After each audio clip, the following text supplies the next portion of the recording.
Fenêtre sur l'Afrique, la voix des sans-voix, la voix des opprimés.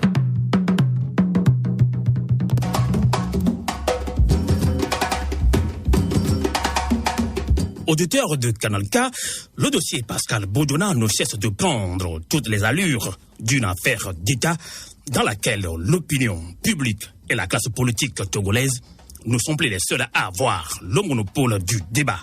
La récente prise d'opposition d'Amnesty International réclamant sa liberté vient de conférer une dimension internationale à cette ténébreuse affaire qui est en train de consumer à petit feu le tout-puissant Est-ministre et ami personnel du chef de l'État togolais Faure Essomzinan Gnassingbé. Visiblement victime d'une sentence injuste et pour le moins discutable qui le mettait en prison contre l'avis de la Cour de justice de la CEDEAO, puis d'Amnesty International, la défense de Pascal Bodiona ne suscite pas moins de controverses vu ses acquaintances manifestes avec le régime cinquantenaire qui terrorise le peuple togolais avec son appareil judiciaire de répression politique. Ironie du sort, Pascal Bodiona représente aujourd'hui l'une des figures visibles des innombrables victimes expiatoires de cette justice inféodée et aux ordres qu'il avait lui-même activement contribué à asseoir au Togo. Défendre Pascal Bodiona ou ne pas le défendre, s'apitoyer sur son sort ou s'en foutre éperdument, faut-il en rire à en mourir ou en pleurer à se crever les yeux? Amis auditeurs de Canal K, de cette émission panafricaine Fenêtre sur l'Afrique, voilà le dilemme auquel se confrontent bon nombre de ses concitoyens. Eh bien, pour tous les démocrates et les défenseurs des droits de l'homme de son pays, le Togo, il n'y a aucun doute. La défense d'une justice équitable pour tous est un principe fondamental de la démocratie et de l'état de droit pour lequel ils se battent inlassablement. Pascal Bodiona est un Togolais à part entière. Il mérite donc de jouir de ce droit au même titre que tout autre citoyen. Notre invité pour une interview exclusive est l'un des avocats de Pascal Bodiona, notamment Maître Gilles Benoît Fangbedi, que nous accueillons en ligne, en direct depuis Lomé.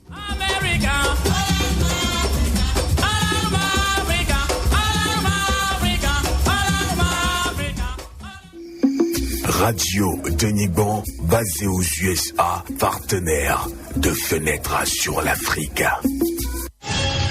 FM Liberté à Chicago, la radio de la diaspora africaine, partenaire de Fenêtre sur l'Afrique. Maître Gilles Benoît Fangbedi, bonsoir.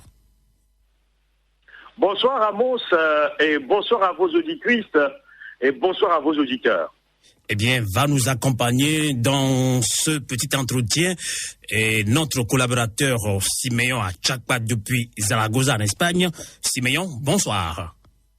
Bonsoir Sylvain, bonsoir chers amis auditeurs et auditrices de la radio africaine.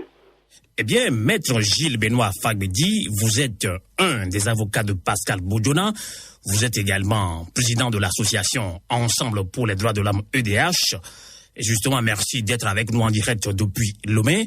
Après la Cour de justice de la CEDEAO qui a condamné l'État togolais avant de lui demander la libération pure et simple de l'ancien ministre Pascal Bodiona, ce fut le tour de Amnesty International d'emboîter le pas à cette institution sous-régionale, il y a quelques semaines donc. Alors, mais la justice togolaise refuse de s'exécuter. Alors, à quand donc le bout du tunnel dans cette affaire, maître? Merci Amos. Je voudrais dire que, avant de répondre à votre question, m'acquitter d'un devoir. C'est celui de vous remercier, également remercier M. Sénat pour le travail combien noble et exaltant que vous ne cessez d'abattre. Et je souhaite que le Dieu Tout-Puissant vous préserve et vous rende dans les bonnes conditions, vous mette dans des bonnes conditions pour que tout ce que vous ne cessez de faire puisse profiter au peuple togolais. À la question que vous avez posée, je voudrais tout simplement dire que, en réalité, la justice togolaise avait déjà reconnu que M. Pascal Bodiona était emprisonné de façon illégale. Que que tout ce qu'on a eu à faire dans son dossier était une violation flagrante de ses droits. Puisque la chambre d'accusation, près la cour d'appel de Lomé, avait reconnu que les juges qui avaient eu à s'occuper de ce dossier avaient agi en marge des tests. C'est-à-dire qu'ils ont agi en dehors des tests, et c'est suite à ça que M. Pascal Bojona a été libéré. Contre tout attente, il a été repris après, et actuellement il séjourne à la prison civile de Thiévier. Ce que je voudrais vous dire, c'est que déjà, la Cour de justice de la communauté CEDEAO avait rendu un arrêt demandant à l'État togolais d'organiser son procès ou de le libérer si les faits pour lesquels il est poursuivi ne sont pas fondés, ou bien s'il n'y a pas de charges nécessaires ou bien fondées contre lui. Jusqu'à ce jour, l'État togolais n'a rien fait. Alors c'est pour vous dire que, en réalité, le mobile pour lequel M. Bojona croupit en prison est un mobile purement politique. Et lui-même, il a dit. Dans tous les cas, ce qu'il faut savoir, c'est que tôt ou tard, M. Pascal Bojona sortira. Et là, c'est pour vous dire que, à l'heure où nous sommes, nous avons eu à nous battre pour qu'il puisse sortir. Mais ils ne veulent pas le faire. Et c'est le lieu également d'interpeller la communauté internationale. Tous ceux qui sont épris de justice et de paix, à faire en sorte que la décision de la Cour de justice de la communauté CEDEAO puisse être exécutée. Puisque d'ailleurs, il faut vous dire que depuis que cette justice a rendu son arrêt, rien n'a été fait jusqu'à ce jour. Dans tous les cas, wait and see, et on avisera. D'accord. Eh bien, Maître Gilles-Benoît Fangbedi, la Cour suprême vient de siéger récemment à propos du recours en annulation de l'inculpation de votre mandat. L'affaire est donc mise en délibéré pour le 17 novembre prochain. Alors, pourriez-vous nous dire davantage sur cette audience? Merci. Et c'était à propos de la composition de la nouvelle équipe qui devait juger M. Pascal Bojona que justement cette audience a eu lieu. Parce que nous avons demandé qu'un certain nombre de juges soient déclarés incompétents à connaître de cette affaire, parce que nous ne sommes pas sans savoir que l'ordonnance qui organise l'organisation, qui organise la profession de justice a eu à prévoir un certain nombre de réglementations qui interdit ou bien qui ne veulent pas que, par exemple, lorsque vous avez eu à siéger pour connaître d'une affaire pendant le passé et dans la même affaire que vous ne siégez plus lorsque cette affaire atterrira encore sur le bureau de la Cour suprême. Alors c'est dire qu'il y a des juges qui avaient eu à connaître de l'affaire de M. Pascal Bojona et au même moment, pour cette nouvelle procédure que nous avions engagée, les mêmes juges se retrouvent dans la composition. Nous avons dit qu'ils sont incompétents pour connaître de l'affaire parce que leur impartialité est douteuse. Leur indépendance vis-à-vis de ce cas-là, de cette affaire, est douteuse. Et c'est pourquoi nous avons demandé tout simplement leur incompétence. Et nous avons donc demandé que la Cour puisse se prononcer sur cette incompétence que nous avons demandé. Et donc l'audience est prévue pour le 17 novembre pour que le délibéré soit vidé. Donc c'est comme ça que la chose se présente à l'heure où nous sommes. D'accord, maître, vous ne parlez pas que d'incompétence, mais on se pose la question de savoir pourquoi les conseils de Pascal Bojona parlent également d'aberration procédurale. Merci. Je voudrais vous dire qu'en réalité, au départ, M. Pascal Bojona était étranger à la procédure que M. Abal El Youssef avait eu à engager contre Agba Bertin. Il était étranger à cela. À la rigueur, après, ce qu'on a constaté, c'est qu'il a été considéré comme un témoin. Après le témoin, sa qualité de témoin, aujourd'hui, il a été inculpé et déposé. Alors, nous disons que là, il y a quelque chose qui ne va pas. Parce que alors nous sommes, même l'auteur principal, il est dans la nature. Et on se permet de garder en prison un simple témoin, finalement qu'on inculpe. Et c'est pourquoi je vous disais tout à l'heure qu'en réalité, le mobile n'est pas le mobile judiciaire, mais c'est un mobile purement politique. Et c'est pourquoi d'ailleurs, M. Pascal Bojona, à une de ses sorties, a pu dire que si justice devait y avoir, il ne veut pas que ce soit une justice de miséricorde, mais une justice juste. Donc, en somme, je voudrais dire que de simples témoins, M. Pascal Bojona est passé à un inculpé et finalement gardé à la prison civile de Thiévié. C'est à cela que nous disons que les procédures qui ont été engagées contre lui sont des procédures aberrantes, des procédures qui violent et abusent ses intérêts et droits. Voilà. D'accord. Eh bien, je l'avais annoncé tantôt en début de cet entretien que nous accompagnons également dans cette émission en direct depuis Zaragoza en Espagne, notre collaborateur Siméon Achakpa, sûrement. Il a quelques préoccupations. Siméon, vous pouvez soumettre vos questions également à Maître Gilles Benoît Afangbedi. Alors, Maître Gilles Benoît Afangbedi, j'aimerais vous poser une question par rapport à la récalcitrance de la justice togolaise dans cette affaire. La souveraineté du Togo peut-il lui permettre d'enfreindre les lois de la communauté, la CEDEAO, ou alors d'aller défier la Cour de la justice de la CEDEAO dans cette affaire et refuser d'appliquer la recommandation de cette communauté internationale? Merci. Je voudrais tout simplement relever également qu'en réalité, c'est pas une question de souveraineté qui se pose, parce que le Togo est parti à cette cour, le Togo, en adhérant à cette cour, ou bien ratifiant le traité ayant créé cette cour, a accepté de se dépouiller d'une partie de sa souveraineté. Dans ces conditions, on ne parlera plus de cette souveraineté comme obstacle à une quelconque exécution des décisions de cette Cour. Mais justement, maître, si ce n'est pas le cas, comment expliquer la détention de Pascal Bojona alors? Non, mais c'est ce qu'on disait que c'est pour un mobile purement politique. On avait dit dès le départ que M. Pascal Bojona avait des intentions d'aller à l'élection présidentielle, et c'est pourquoi il a été arrêté pour la première fois. Mais lorsqu'il était sorti de prison, il a eu à organiser une conférence de presse au cours de laquelle il avait eu à clarifier ses intentions. Et à ce moment même, les gens avaient eu à clamer haut et fort qu'il allait créer un parti politique. Et on était à quelques semaines de l'élection présidentielle de 2015. Alors, vous voyez que, en réalité, M. Pascal Bojona constitue aujourd'hui ce que nous avons l'habitude de dire une sorte de peur, de frayeur. Il est comme ce que nous avons... il fait peur. M. Pascal Bojona, à Kousoulalo, fait peur.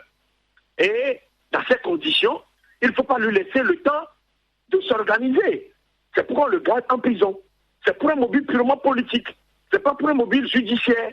C'est ça que je peux vous dire que, en réalité, nous sommes dans un pays qui ne veut pas respecter le droit, mais qui use de toute sa force, de sa terreur, de ses moyens pour fragiliser, pour tenter, juguler et même brimer les droits des populations togolaises. Sinon, comment peut-on comprendre que de simples témoins, la personne vient d'être inculpée et déposée il y a de cela plusieurs mois. Alors que, d'ailleurs, notre code, dans l'ancien code pénal, disposait que lorsque vous avez fait le maximum de la moitié de la peine, vous devez être libéré. M. Pascal Bojona a déjà fait le maximum de la moitié de la peine. Le monde devait le libérer, mais pourquoi on le garde? C'est en cela que nous disons que le Togo manque de volonté. Enfin, les autorités togolaises ne sont pas appelées à dire le droit, ils ne sont pas appelés à exécuter les décisions que rendent la justice de la sous-région. Et dans ces conditions, on verra jusqu'à quel point ils continueront de fouler aux pieds les décisions de cette communauté. Et si la communauté aussi veut se faire respecter, elle doit pouvoir réagir. C'est ça ce que nous pouvons dire à l'étape actuelle des choses. Vous venez tantôt de parler de code pénal. Eh bien, un nouveau code pénal suscite également, depuis la semaine passée, de vives réactions, surtout au sein de la presse privée au Togo. Alors, après avoir dépénalisé le délit de presse, le nouveau code pénal togolais qui vient d'être adopté par l'Assemblée nationale l'a réinstitué. Alors, la classe médiatique nationale et internationale est montée au créneau. Maître Gilles Benoît Fangbedi, vous êtes également président de l'association Ensemble pour les droits de l'homme EDH. Quelle analyse faites-vous de ce nouvel article 497 du nouveau code pénal?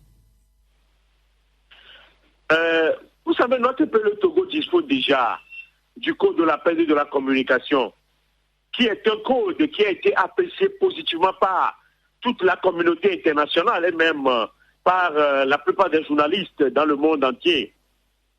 Et contre toute attente, l'Assemblée nationale togolaise vient de voter le nouveau code pénal qui, en son article 97, pénalise le délit de crime. Le délit de presse, qui, dans son article 97, pénalise le délit de presse. Dans ces conditions, nous estimons qu'il y a plutôt un recul. Au lieu d'aller en avant, le Togo s'est reculé. Et aujourd'hui, il suffirait, par exemple, au pouvoir d'indexer un journaliste, d'être contraire à cette vision, de ne pas être de ne pas épouser sa vision, qu'on la bâtit. Et c'est ce que nous disons, que c'est anormal ce que le code qui vient d'être voté prévoit. Parce que il n'est plus, quand même, aujourd'hui, normal que pour le délit de presse, on embastille un journaliste. C'est pourquoi au niveau de l'association Ensemble pour les droits de l'homme, nous avons eu à sortir une déclaration pour fustiger ce nouveau code pénal. Et tenez-vous bien, dans tous les cas, ce qu'il faut savoir, et là je le dis en tant que juriste avocat, c'est que nous sommes en présence aujourd'hui de deux tests. Il y a un test à portée générale, qui est le nouveau code pénal, et puis un test à portée spécifique, donc le code de la paix et de la communication. Normalement, en cas d'interprétation, d'application des deux tests, si on doit appliquer les deux tests, par exemple, à propos d'un cas de délit de presse, c'est le code de la presse et de la communication, qui est la loi spéciale qui doit être appliquée. Ça, c'est tout à fait normal. Et ça doit se faire sans aucune hésitation. Mais étant donné que nous sommes dans un pays anormal, vous allez voir que l'État va contourner et faire autre chose. Sinon, en réalité, le problème même ne peut pas se poser. Et c'est à cela que nous disons qu'au lieu que l'État, par exemple, contourne le test qui existe déjà, qu'on puisse plutôt relire le nouveau code pénal qui pénalisait en son article 97 le délit de presse, et qu'on puisse l'amender et faire les choses dans les règles de l'art, afin que le nouveau code pénal et le code de la paix et de la communication soient identiques, semblables, dans le cas de la réglementation du délit de presse. Et ce serait bon pour tout ça, chacun d'entre nous. Voilà. Bien sûr. Je crois que c'est de bonne guerre. C'est de bonne guerre. La seule chose que je peux vous dire, c'est que la vie est longue, mais le jour vient. Eh bien, nous suit également, ou bien nous accompagne dans cet entretien en direct depuis Zaragoza, je le disais, notre collaborateur Simé Achakpa. J'espère qu'il a encore une dernière question à soumettre à Maître Gilles Benoît. Simé Achakpa. Oui, en tant qu'engagé dans la défense des droits de l'homme, Maître Gilles Benoît Fangbedi, que vous inspire le fait que le nouveau code pénal enlève son caractère imprescindible au crime de torture au Togo? Et justement, Maître Gilles Benoît à Fangbedi, ce nouveau code pénal, il y a beaucoup de Togolais qui sont pas quand même informés de ce code pénal, même le nouveau, ça cause beaucoup de problèmes. La question de Simé Achakpa est très très importante. Alors, sur son caractère type de crime de torture. Est-ce que vous pouvez quand même nous éclairer un petit peu avec nos auditeurs? Merci. Non, c'est vraiment horrible, hein, c'est vraiment dommage. Ce qui s'est passé à l'Assemblée nationale, c'est ce qu'on enlève au crime de torture son caractère imprescriptible. Vous savez, un crime imprescriptible, c'est un crime dont la violation, dont la commission pourrait être poursuivie en tout temps et en tout lieu. C'est-à-dire, on ne peut pas se cacher derrière un délai pour poursuivre sa commission. Donc aujourd'hui, malgré ce qui se fait dans le monde entier, le Togo enlève à ce crime-là son caractère imprescriptible à travers son nouveau code. Je crois que c'est une aberration. C'est une forme de mépris, hein, pour les Togolais, parce que aujourd'hui, il est important de relever que nous sommes un pays où la torture est toujours d'actualité. Vous avez vu ce qui s'est passé dans le dossier de M. Pascal Bodjona et de tous ceux qui avaient été torturés. Ça, c'est que le président de la Commission nationale des droits de l'homme, M. Kofi Kounté, soit parti en exil. Donc, la torture, ça existe toujours. Et tenez-vous bien, la torture n'est pas seulement physique, elle est aussi psychologique. Alors, si aujourd'hui il refuse de voir poursuivre un auteur de crimes de torture, quel que soit le temps où durera cette torture-là, je crois que c'est pour se couvrir. Et là, c'est vraiment dommage. Le Togo va de violation en violation des droits et il va falloir que chacun d'entre nous, comme un seul homme, puisse se dire qu'il est temps de mettre fin à cette façon de faire des autorités togolaises. Vous savez, le père Joseph Brzezinski disait, là où les hommes sont condamnés à vivre dans la misère, les droits de l'homme sont violés. S'unir pour les faire respecter est un devoir sacré. Il est un devoir sacré pour chacun d'entre nous de nous mobiliser contre ce nouveau code-là, contre cette nouvelle législation, parce que pour nous, c'est ensemble que nous devons le faire. Et comme l'a dit également Nicolas Machiavel, lorsque la mobilisation est forte, les difficultés s'aplanissent, les difficultés s'amenuisent. Il va falloir que nous puissions nous mobiliser. Où que vous soyez, qui que vous êtes, que nous puissions aller en avant. C'est très important. Très important. Actualité oblige également au Togo, direction Mango, 550 km justement de Lomé. Donc hier, vendredi, les populations de Mango, je le disais, localité située à près de 550 km de Lomé, ont protesté contre le projet de renforcement du rôle de conservation du système national d'air protégé du Togo, PRAPT, qui est en train d'être mise en œuvre dans plusieurs préfectures des régions de la Savane et de la Kara, y compris dans une partie également de la préfecture de Loti, notamment Mango. Alors, s'en est suivi tout de suite une répression sanglante des forces de l'ordre. On dénombre 4 morts, 23 blessés, plus d'une vingtaine d'interpellations. On nous signale que les manifestations se sont poursuivies également ce samedi à Mango. Maître Gilles Benoît Fangbedi, on le disait, vous êtes défenseur des droits de l'homme. Votre réaction? Je suis ahuri, perplexe et confus. Et j'interpelle la communauté internationale à faire en sorte que ce régime puisse, et je dirais au moins, les responsables de ce régime soient poursuivis devant les instances internationales. Parce que ce qui s'est passé à Mango heurte de front la conscience humaine. Il faut quand même rappeler à nos auditeurs qu'on a appris qu'on tirait à balles réelles sur les manifestants. Il y a des balles réelles qui avaient été tirées contre les manifestants. Et ce matin, il y a un militaire qui s'est permis, étant dans sa jeep, d'aller jusqu'à rentrer dans une foule. Et là, on dénombrait 2 morts. Est-ce que c'est normal dans un pays qui se dit état de droit? Et je dis que hier, c'est des pauvres parents des Togolais, des pauvres paysans, des pauvres mamans qui se sont organisés pour dire non à la réhabilitation de la faune. Parce que nous nous rappelons une fois encore de ce que cette faune avait eu à causer comme aberration dans notre pays, le Togo. normalement, avant de réhabiliter cette faune, on doit procéder peut-être à une consultation au niveau de la localité. Ça n'a pas été fait. Maintenant, ils disent qu'ils ne veulent pas ça dans leur localité, dans leur région. On se permet d'aller tirer sur eux à balles réelles. Je crois que c'en est trop.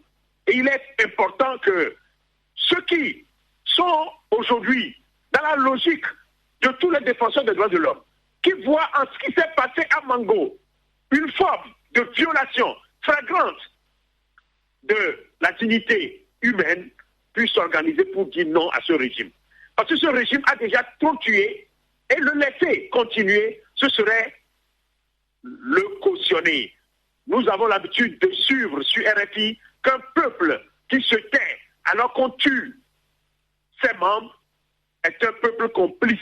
Il va falloir que tout le pays, le Togo, se mobilise et que les fils et les filles du Togo qui sont également à l'extérieur puissent s'organiser à leur niveau afin de mettre fin à ce régime sanglant, à ce régime sanguinaire, à ce régime dictatorial, à ce régime despote. C'est ce que je peux vous dire. Et je vous remercie. Maître Gilles Benoît, afin de dire une dernière question justement sur les événements douloureux qui se déroulent actuellement à Mango, puisque ça continue, les populations sont toujours très excitées, très énervées. Alors, le gouvernement a sorti un communiqué, voilà, l'association qui a lancé cette manifestation, On Bloc, l'association n'est pas officiellement enregistrée auprès du ministère de l'aviation territoriale. Donc, officiellement, cette association, le gouvernement pense que cette association n'a pas le droit d'organiser cette manifestation et pour protester contre la réhabilitation de cette faune. Quelle est votre réaction sur ce communiqué et le gouvernement qui a également présenté ses excuses à cette population de Mango? Non, vous savez, lorsque une association est créée au terme de la loi du 1er juillet 1901, on n'a pas besoin forcément d'une autorisation avant d'exercer ces activités. Je crois que c'est une aberration que de penser que cette association n'a pas le droit de le faire.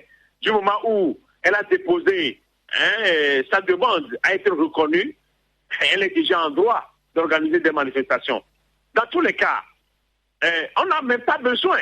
C'est une association qui a déjà fait ses preuves, et si aujourd'hui les autorités estiment qu'elle n'est pas fondée à le faire, c'est un faux fuyant, c'est un subterfuge. Et je sais que au terme de, comme je l'ai dit tantôt, au terme de cette loi de 1901, on n'a pas forcément besoin d'un récépissé, d'une autorisation avant de faire cette manifestation.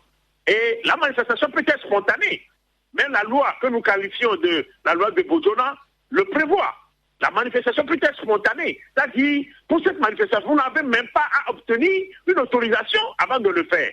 Donc, pour nous, je crois que c'est pour juguler, c'est pour contrecarrer l'action de cette association qu'ils ont sorti cette déclaration. Mais dans tous les cas, ce qu'il faut savoir, c'est qu'il reviendra à cette population de résister. Et je les appelle à résister. Il faut résister à l'opprobre. Il faut résister à la dictature. Il faut résister à la tuerie. Il faut résister aux atrocités. C'est ça qui nous libérera. Nous avons encore le peuple burkinabé devant nous. Ce peuple a fait montre d'une certaine détermination, d'un certain courage avant de venir au bout du dictateur Blaise Compaoré. J'en appelle également à la vigilance et aussi à la mobilisation importante et grandiose de tout le peuple togolais face à ce qui s'est passé à Mango. Parce que, comme l'a dit Niemolé, lorsqu'ils sont venus chercher les catholiques, je n'ai pas réagi parce que je n'étais pas catholique. Lorsqu'ils sont venus chercher les juifs, je n'ai pas réagi parce que je ne suis pas juif. Lorsqu'ils sont venus chercher les syndicalistes, je n'ai pas réagi parce que je n'étais pas syndicaliste. Et lorsqu'ils sont venus me chercher, il n'y avait plus personne pour protester. C'est ça.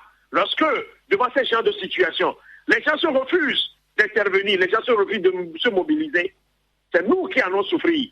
Il faut le faire. Parce que si tu ne le fais pas, personne ne le fera pour toi. C'est clair. Je vous remercie pour tout ce que vous La patrie nous appelle tous, Maître Gilles Benoît, afin de dire merci pour votre réaction. Mais sûrement, notre collaborateur Simeon Achakpa aura sûrement une petite question, la dernière, qui sera la dernière, Simeon. Bien, ma dernière question tourne également autour de ce problème de mango. Est-ce que, juridiquement parlant, il y a une possibilité à ce que la population de mango refuse que le projet de la faune qui veut s'instaurer dans leur milieu soit interdit? Maître, vous nous suivez en direct depuis Lomé? Oui, je vous suis directement, je vous suis très bien, mon cher frère. Non, je voudrais tout simplement relever que il est temps que cette population de mango saisisse tous les moyens qui lui sont offerts pour se faire entendre, pour l'implantation, une fois en mis à la réhabilitation de cette faune. Elle peut saisir la justice togolaise, ou bien la justice communautaire. Je vais parler de la justice qui est basée à Abuja, la Cour de justice de la communauté CEDEAO. Parce qu'il s'agit d'une question des droits de l'homme, de violation des droits de l'homme. Je crois qu'il y a des fils et filles de Mango qui ont suivi ce qui s'est passé. Il est temps aussi que ces fils et ces filles se départissent des mauvais comportements, des mauvaises habitudes de ce pouvoir pour dire non à ce qui s'est passé. Moi, je suis là. Je peux m'offrir en holocauste, je peux m'offrir en tout ce que vous savez pour leur porter assistance. Je peux porter leur voix très haut et très fort vers la Cour de justice de la communauté CEDEAO s'ils me font appel. Parce que pour moi, c'est une question de violation des droits de l'homme qui ne peut pas rester impunie. Voilà. En tout cas, merci, Maître Gilles Benoît, afin de me dire rapidement si vous avez une recommandation, un message fort à l'endroit de cette diaspora. Vous venez souvent visiter la diaspora ici en Suisse, en France, un peu partout. Votre mot de fin dans cet entretien à l'endroit surtout de la diaspora qui est nombreuse à l'écoute de cette émission. Merci une fois encore, chers frères. Je voudrais vous dire que, où que nous soyons, et qui que nous soyons, nous devons être unis derrière le peuple togolais, et surtout derrière la population de Mango, qui gît dans le sang, qui gît dans la douleur, parce que ce qui s'est passé hier et a continué de se passer aujourd'hui nous interpelle. Et c'est ensemble que nous allons mettre fin à cela. Donc, que les filles et les fils du Togo qui sont à l'extérieur, qui sont aux États-Unis, qui sont dans l'Asie, qui sont en Europe, qui sont partout dans le monde, puissent s'organiser et que, ensemble, nous puissions mettre fin à cette violation flagrante des droits de l'homme. Et ce sera justice. Je vous remercie. En tout cas, c'est nous qui vous remercions, Maître Gilles Benoît. Franck Bédi, vous êtes un des avocats de Pascal Boudona. Vous êtes également président de l'association Ensemble pour les droits de l'homme, EDH. Merci de nous avoir accompagnés en direct depuis Lomé. Et merci également à notre collaborateur Simeon Achakpa qui également m'a accompagné depuis l'Espagne. Merci et bonsoir. Bonsoir.